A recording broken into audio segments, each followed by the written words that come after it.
So you've got me out of bed at some unearthly hour, Neil. Why?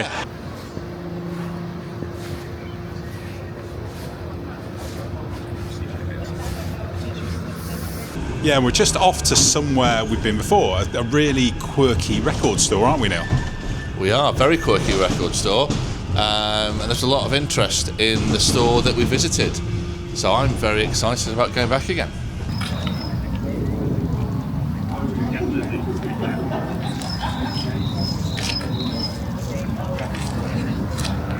Yeah, and it's a very special day at the store. In fact, at lots of stores in the world today. So I'm intrigued as to what we're going to see. Records.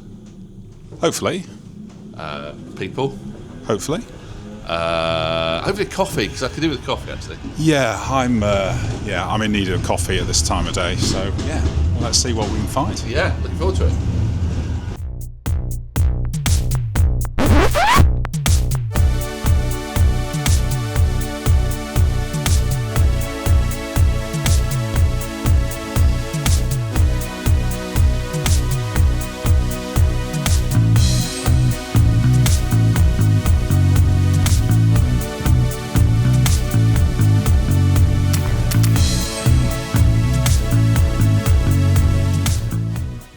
Yeah, so here we are back at Vinylfetishes. Delighted to say we're back here in the relatively new unit here with Glen and Sash. Good morning, gentlemen. How are you? Good morning. All good. A bit tired. Yeah, good. Yeah, we had to get up really early today for record store day, and it's very exciting. Lots of balloons here, lots of records out. There's people outside, and so what about record store day then? What does it mean to you guys as record store owners?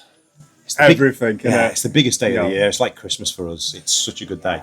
We've been building up for it for so long, and it's here now. And everybody's been looking forward to it. Really excited. Yeah. Because I saw your post last night on Instagram about warning people to come and camp inside, don't go outside, and even the idea that people would camp overnight to go and buy a record is bonkers, isn't it? Really. That's off to them, dedicated fans, aren't they? Yeah, I've never camped out overnight before. I've done 4 a.m. but never camped out overnight. So that's commitment. Yeah.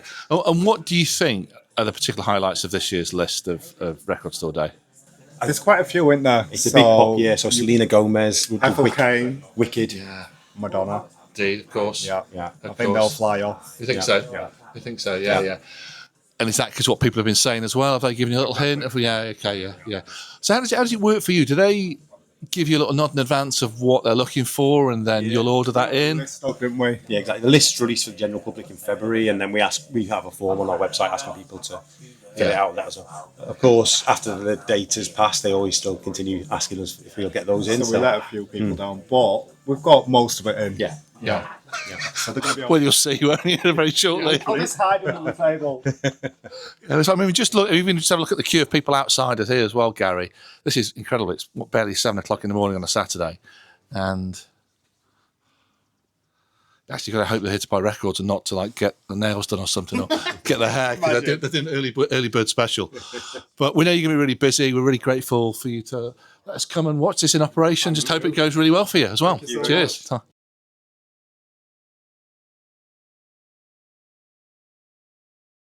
So, there is a very extensive array of albums that Glen and Sash have got in here today. This one's caught my eye, the Frankie Goes to Hollywood Radio 1 sessions. And the reason is from the date of it, because their early songs went through so many different iterations.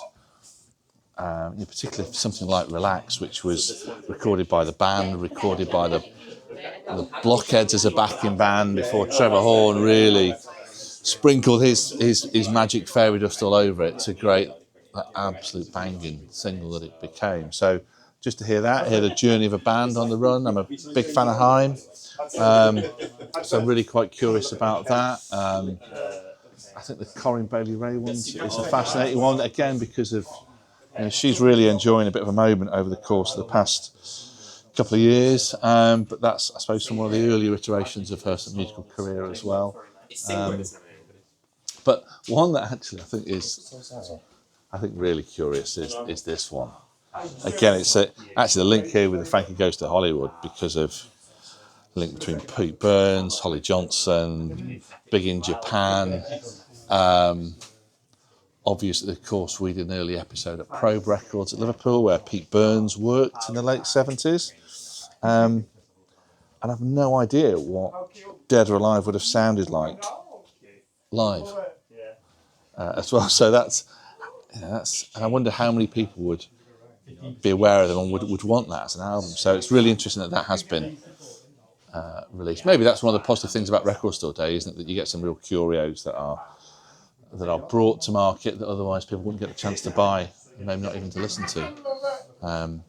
This is what drew my attention. One of the reasons is that when I, like many of us, had iTunes and downloaded from iTunes and other streaming sites, this was one of the first ones I downloaded just on a whim because I know it got a good write-up. And it's brilliant. It's a really, really good album. Again, it's a really ambitious pop album, so to see that released on record today, I think is really quite exciting. But yeah, it's loads here, isn't it? It's really good stuff. I will have to say, just to finish off, as a 56-year-old bloke, I've got no idea. K-pop has completely passed me by. I know it's huge, but and we know that people in the queue will be fighting, literally, I think, fighting over this. But I've got no idea. So maybe that's my learning after Record Store Day, to invest some time in K-pop.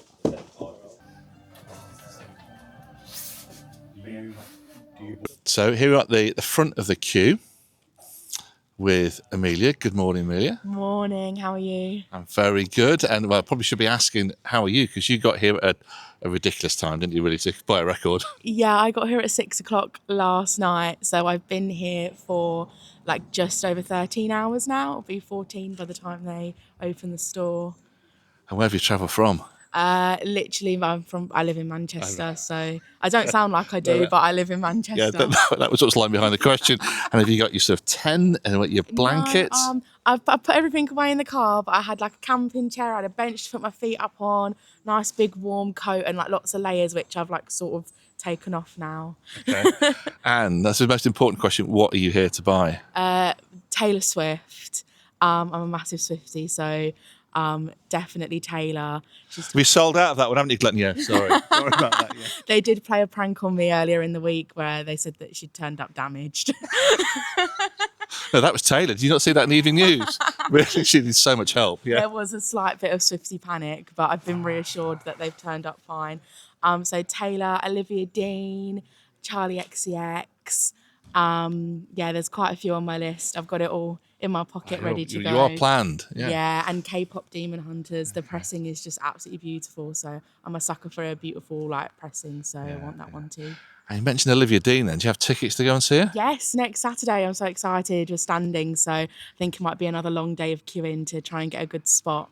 Yeah, it would be, because my daughter's devastated. She saw it at the Albert Hall about 3 years ago and couldn't get tickets for the Co-op. And yesterday, when she was told there was another release of tickets, she was having a sleep on the couch. Oh no, tell her to turn her notifications on Twickets. Yeah. I will pass that on because she's absolutely devastated as well. Anyway, it's been lovely to see you, Amelia, and I really do hope that you get the records you come here for. Oh, thank you so much. I hope you have a good day. Thank you. Go, you two. Okay. As soon as it Funny.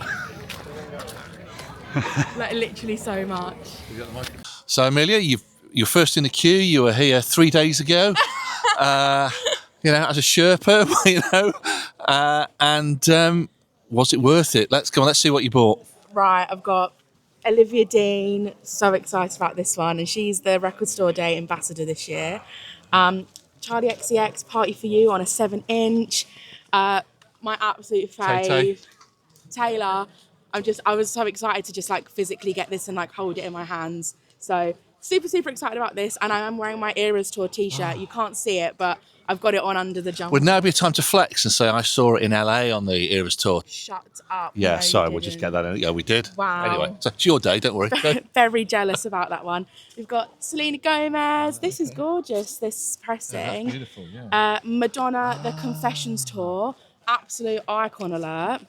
There's talk that she's going to tour again, isn't there? Quite soon. I think so, but literally this morning I watched on YouTube, she joined Sabrina on stage at Coachella and they sang Like a Prayer together, which was just like amazing.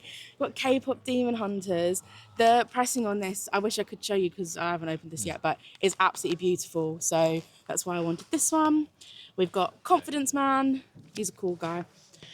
Wicked, One Wonderful Night. I just absolutely love Ariana and Cynthia Erivo. I think they've just got the most beautiful voices. So I cannot wait to like get home. That'll be and very listen to popular, this. won't it? Sure. I think that's going to be like a big popular one today. And then we've got Suede. Last one. Very excited. Going up at the BBC. So I think I've got a really good range there, actually. And I'm excited to like go home and like open them all and play them. Well, I suppose that's an obvious question. You bought all this. It's going to take me days to listen to it all. It'll take me absolute days. I think my collection will be like over 250 records now, so it's quite a lot, isn't it? So on that, when I used to buy records, I would invest hours and days in them. I'd learn every track, title, the lyrics. But now, maybe it's because of the Spotifyization of things, that if I buy things, I won't necessarily invest as much time in it. I've got records that I've played a couple of times and then that's it. How do you listen to vinyl? So if I'm at home, I'm putting a vinyl on. That's how I'm listening to my music. Yeah. Yes, I have a Spotify account, but I choose to use that like when I'm out and about in the car. But if I'm at home, then it's like vinyl on. I think it's the best way to listen to music. And I'm such like I'd like to have like a physical copy of something. So if there's an album that I love or an artist that I love, like I want to be able to hold like a physical copy. So I love that I get that like physical copy vibe from the vinyls. And I think like albums are made to be listened to like, you know, from start to finish, front to back. And I think like that's how you should listen to them. So that's why when I'm at home, I choose to just play vinyl. Very good. Well, thank you very much for sharing your experience and your collection with us. That's hugely impressive. And you're happy listening. Yeah, it was fully worth the wait because I'm happy I got every single thing that I wanted. So no disappointments. Record Store Day 2026. What do you think? I think. Do you know what? It's the first time I've ever been to a record store on Record Store Day. No way, Neil. I know. It's never grabbed me, actually. And I don't know what it is, because obviously lots of people see it as something to really look forward to, and we know already that people camp out or arrive early in the morning. And I haven't been motivated ever to go, whether it's because I don't like queuing, maybe it's to do with that, and I just want to be able to go in and choose what I want. I don't know.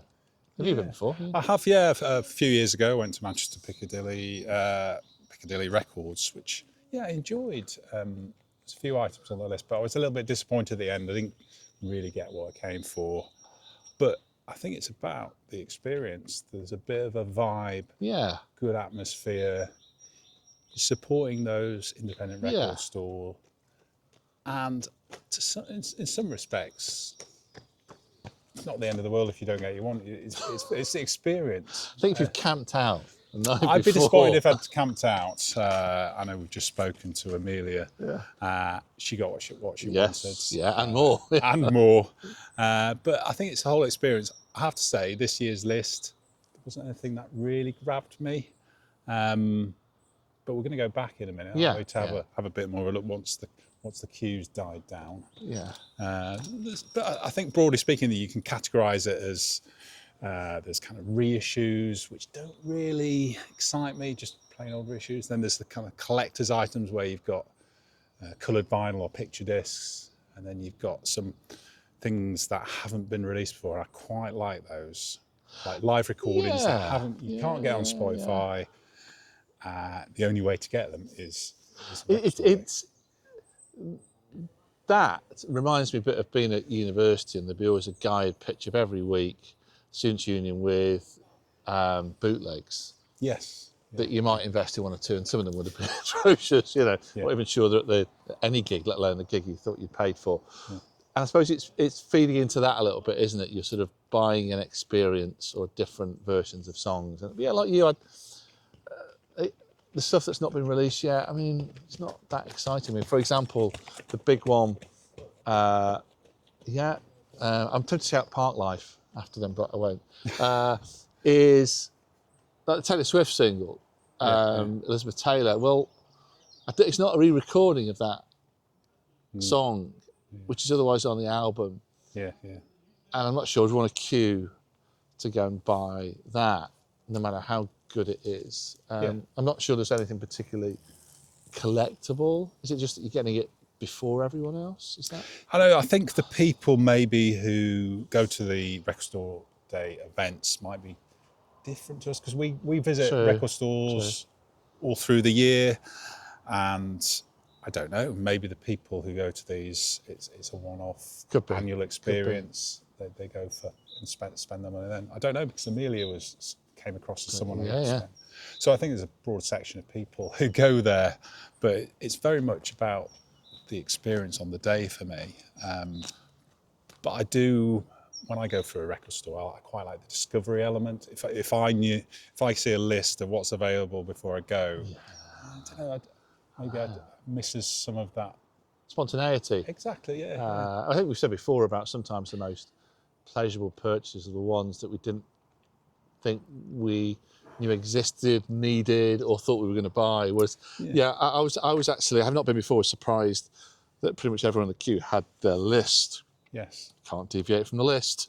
You know, and if you didn't have a list or you weren't sure, could you still go and buy something?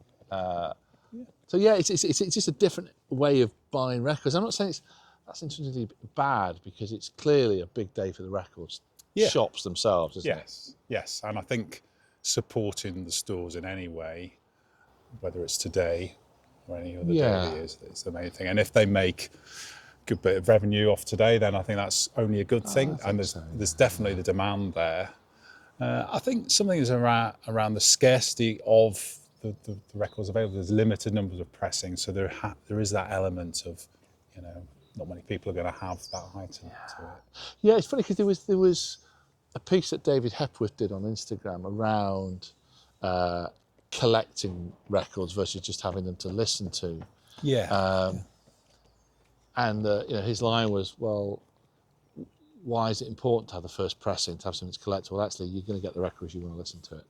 It is something that's quite functional, really. It's not a piece of art physically.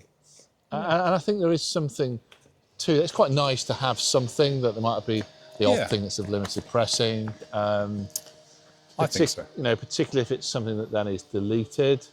I mean, it'd be interesting to know, out of the records bought today, how many people are actually going to listen to them, or have just bought them to collect, which I think that's a fair thing to do if people collect things, don't they?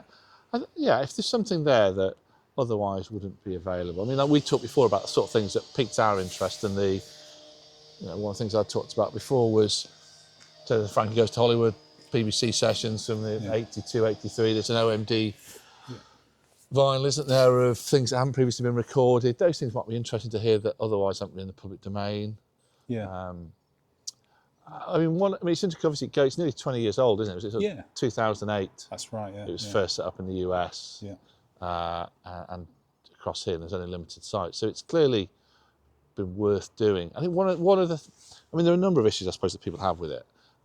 And one of the things I think is interesting is how it's become a bit more commercialised, maybe obviously trying to sell things, but the labels have really stepped in, the sort of brand major ambassadors. Labels. I didn't even know what a record day ambassador actually is. Are they solving diplomatic crises just on this one day of the year? Is this Olivia Dean going to go to the Hormuz Straits and maybe make sure that stays open? I don't know, but Universal, the labels are really getting involved, aren't they? So and I think that's reflected in the list, really. There's a lot of major labels in there, less smaller artists, would you say, which maybe in the early days wasn't the case. But look, I think it's a great event still. If it supports those independent stores, then there's nothing bad about it.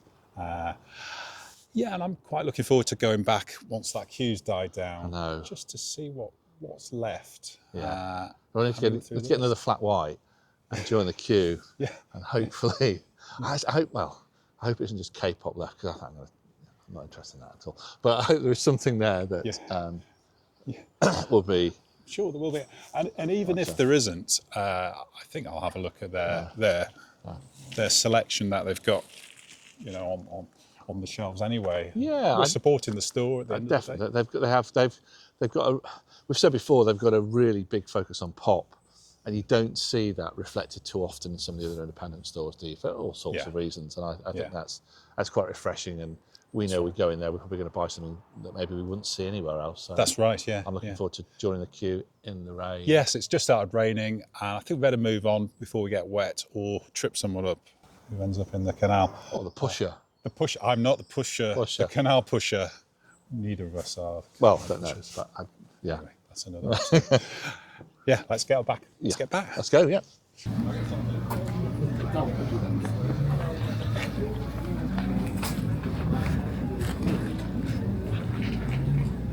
Well, we've just been into the store and bought something.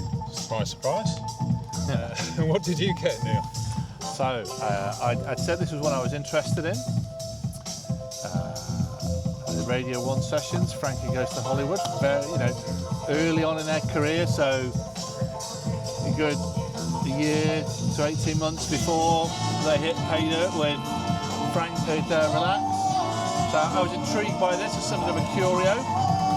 So this is before the ZTT years. Really looking forward to playing that. I've not heard any of these versions before. Many of these appeared on the Welcome to Pleasure Dome album, which many of us bought at the time.